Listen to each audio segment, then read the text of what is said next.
By graduation day, everyone agreed on one thing. Caleb Wright ruined his own life. Teachers said it quietly. Students whispered it like gossip.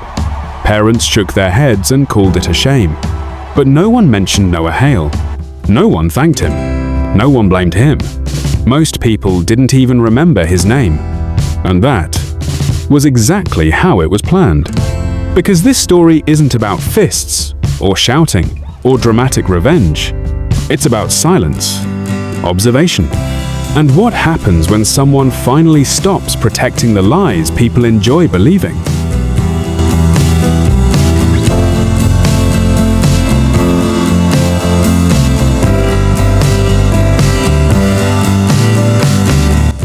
Noah Hale learned early that reacting only made things worse. High school rewards noise, confidence, visibility. Noah had none of those. He walked the halls unnoticed, shoulders relaxed, eyes forward. Not weak, just quiet. Caleb Wright, on the other hand, was impossible to miss. Athletic, charismatic, the kind of student teachers trusted without question. And when Caleb joked, people laughed even when they shouldn't, especially when they shouldn't. The joke started small. A comment about Noah's clothes. A sarcastic clap when Noah answered a question correctly. Nothing serious. Nothing worth reporting. So Noah didn't. He smiled, nodded, and paid attention. Because angry people explode. But quiet people remember. At first, nothing seemed different. Then, little things began to shift. Caleb started showing up late to class. Teachers paused longer when he spoke. Friends who once laughed easily now argued in low voices. No announcements were made. No accusations were spoken aloud. Just discomfort. Lena Park noticed it before anyone else. She was the type who listened when rooms went quiet. She asked Noah one afternoon if something had happened. He shrugged, said nothing meaningful, because nothing had happened. No lies were told. No rumors created. Only truths, no longer hidden. Sometimes revenge doesn't arrive like a storm. Sometimes it arrives like daylight.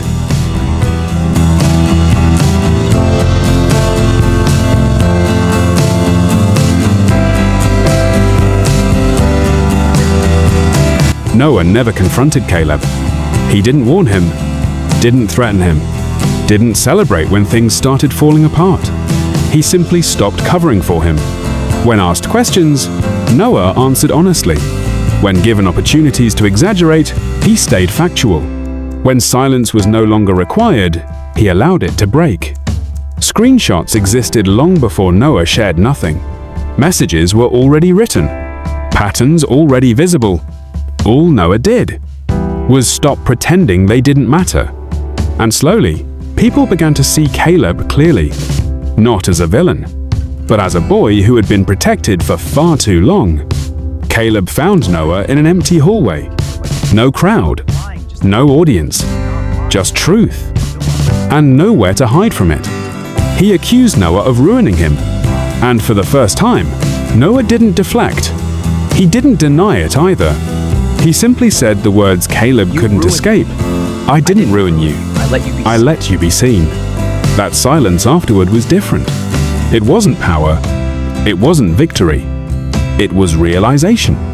Because the cruelest part wasn't what Noah had done. It was understanding that it could have stopped at any moment.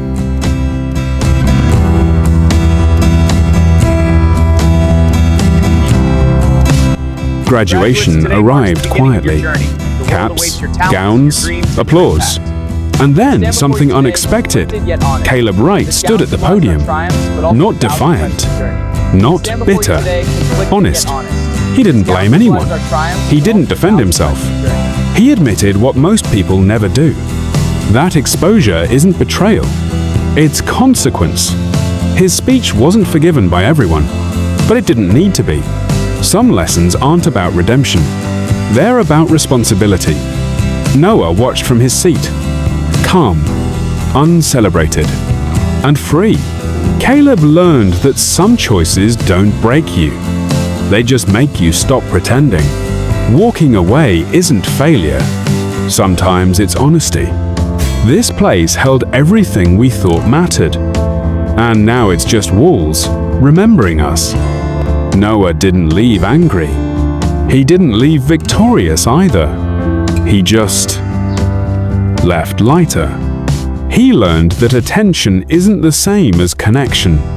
And peace doesn't need an audience. Watching them taught me something I couldn't write down before. Growth doesn't announce itself. It happens quietly, when you finally listen. When you look at yourself clearly, not who you were, not who they wanted, just who you are. Some conversations end without words, and that's okay. The ceremony is over. The seats are empty, but the lessons stay. We don't carry this place with us. We carry what it changed in us. And sometimes, growth looks like this.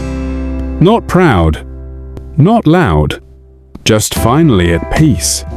Revenge that destroys others often destroys you too. But revenge that reveals the truth changes everyone. Power doesn't need volume. Justice doesn't need cruelty. And silence, when used wisely, can be louder than anything you say. Sometimes the most dangerous person in the room isn't the one who shouts, but the one who stops pretending.